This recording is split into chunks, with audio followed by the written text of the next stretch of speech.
Vote চলছে ধীর গতিতে। এই বিষয়ে আরো বিস্তারিত জানাতে মেহেরপুর থেকে এই মুহূর্তে যুক্ত হয়েছেন আমাদের সাথে মুজাহিদ আল মুন্না, আর ভোলা থেকে যুক্ত হয়েছেন ইমতিয়াজুর রহমান। শুরুতেই যেতে চাই মুন্নার কাছে। মুন্না, জানাবেন যে আজ মেহেরপুরে তাপমাত্রা কত, আর এই যে শীতে দিনভর মানুষের দুর্ভোগ কমাতে ব্যক্তি উদ্যোগ বা প্রশাসনের পক্ষ থেকে কোনো উদ্যোগ নেওয়া হয়েছে কিনা?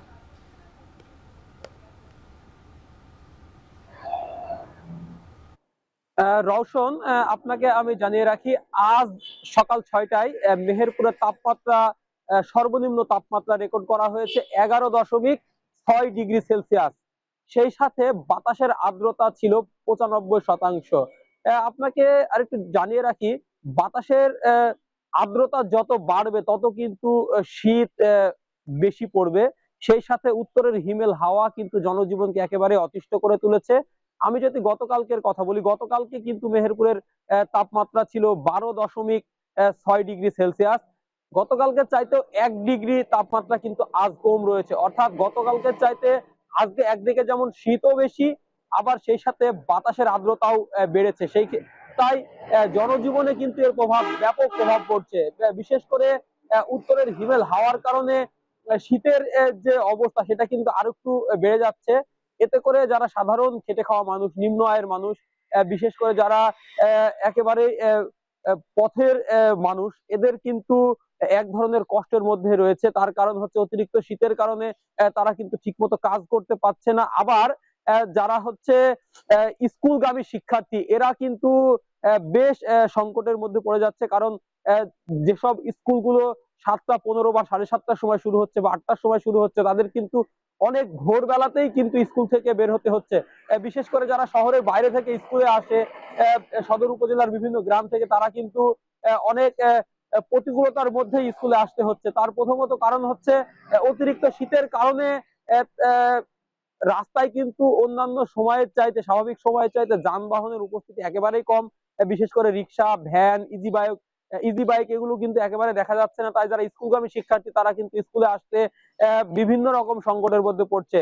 এর বাইরে যারা ছিন্নমূল মানুষ, এদের কিন্তু শীত নিবারণের মতো ভালো কোনো পোশাক নাই। যদিও গত কয়েকদিন ধরেই দেখছি জেলা বিএনপির পক্ষ থেকে এবং বৈষম্য বিরোধী ছাত্র আন্দোলনের পক্ষ থেকে তৃণমূল পর্যায়ে যারা ছিন্নমূল মানুষ, তাদেরকে শীতবস্ত্র দেওয়া হচ্ছে। দেওয়া হলেও সেটি কিন্তু প্রয়োজনের তুলনায় একেবারেই কম। তাই যারা ছিন্নমূল মানুষ, বিশেষ করে যারা একেবারেই নিম্ন আয়ের মানুষ, তারা কিন্তু শীতে কষ্ট করছে। তাই অনেককেই খড়কুট জ্বালিয়ে আমরা শীত নিবারণ করতে দেখেছি। এছাড়াও আপনার যারা মাঠে কাজ করছে, বিশেষ করে বোরো মৌসুম শুরু হয়েছে, বোরো ধান লাগানোর কাজ শুরু হয়েছে। অতিরিক্ত শীতের কারণে কিন্তু এখানেও শ্রমিকের এক ধরনের সংকট দেখা গেছে। কারণ বোরো ধান কিন্তু মাঠে কাদা পানিতে নেমে কাজ করতে হয়, আর অতিরিক্ত শীতের কারণে কিন্তু পানিতে নেমে অনেকে কাজ করতে চাচ্ছে না। তাই বোরো চাষিরাও কিন্তু অতিরিক্ত শীতের কারণে এক ধরনের চিন্তায় পড়ে গেছে। এছাড়াও আমি যদি আরেকটু আপনাকে জানিয়ে রাখি, সেটা হচ্ছে অতিরিক্ত শীতের কারণে কিন্তু হাসপাতালগুলিতে রোগীর চাপ বেড়েছে। এটাই ছিল মেহেরপুরের সর্বশেষ শীত পরিস্থিতি। মেহেরপুরের মতোই কিন্তু সারা দেশে জেঁকে বসেছে শীত। আমরা এখন চলে যাব ভোলাতে, সেখানে রয়েছে আমাদের সহকর্মী ইমতিয়াজুর রহমান। ইমতিয়াজ, আপনি জানাবেন ভোলার শীত পরিস্থিতি কেমন এবং শীতে নিম্ন আয়ের মানুষের অবস্থা কেমন?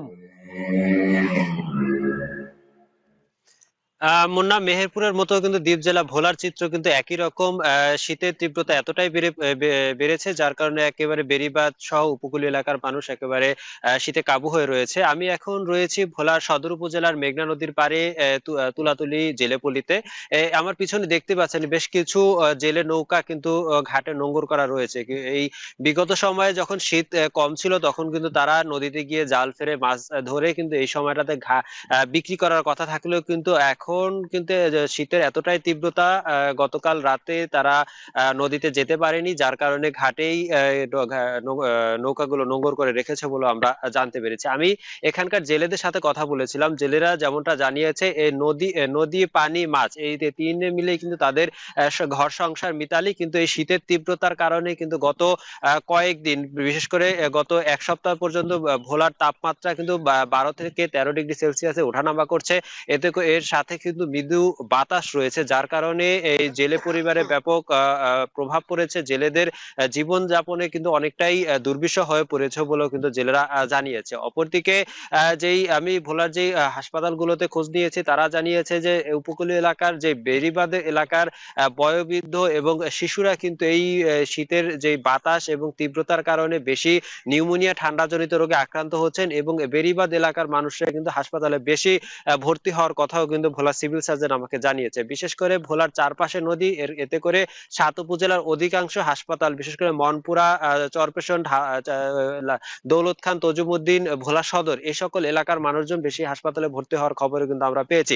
তবে জেলেরা জানিয়েছেন যে এই সময়টাতে তাদের অধিকাংশ জেলে পরিবারই কিন্তু নিম্ন একেবারে দুস্থ পরিবারও কিছু জেলে রয়েছে, কিন্তু তাদের বাড়িতে কিছু শীতের যে বস্ত্র, কম্বল কিংবা অন্যান্য সামগ্রী পৌঁছানো কেনার কিন্তু ক্ষমতা থাকে না। সেক্ষেত্রে তাদের পাশে যদি জেলা প্রশাসন বা সরকারি সহায়তা পৌঁছানো হয়, তাহলে তারা কিছুটা স্বস্তি পাবে বলেও কিন্তু তারা জানিয়েছে। তো এই ছিল আমার কাছে ভোলার মেঘনার পাড় থেকে শীতের সর্বশেষ তথ্য। রওশন।